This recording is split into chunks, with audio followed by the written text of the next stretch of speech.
The emergency room is also has the potential to be a very dangerous place for people in recovery.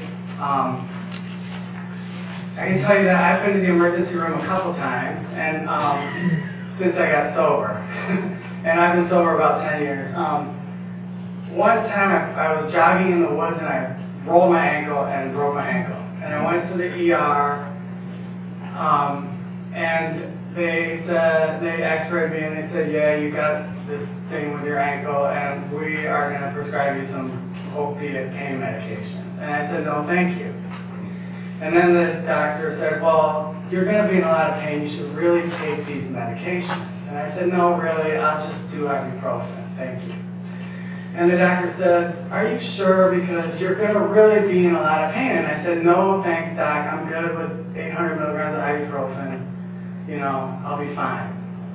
So I was leaving, as I got my discharge papers, I was leaving and I'm rifling through my discharge papers and there was a prescription for Vicodin in there.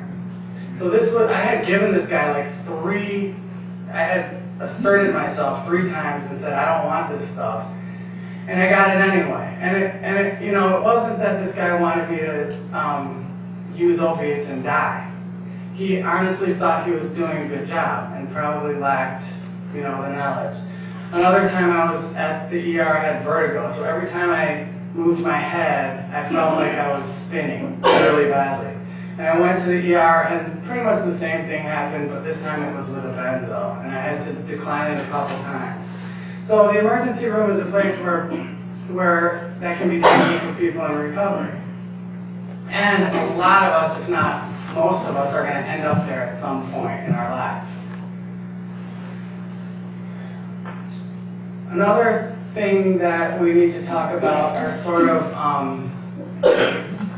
some symptoms. So say you go to the doctor and you're feeling some combination of these symptoms, and your doctor knows you're in recovery. What do you think he's likely to ask?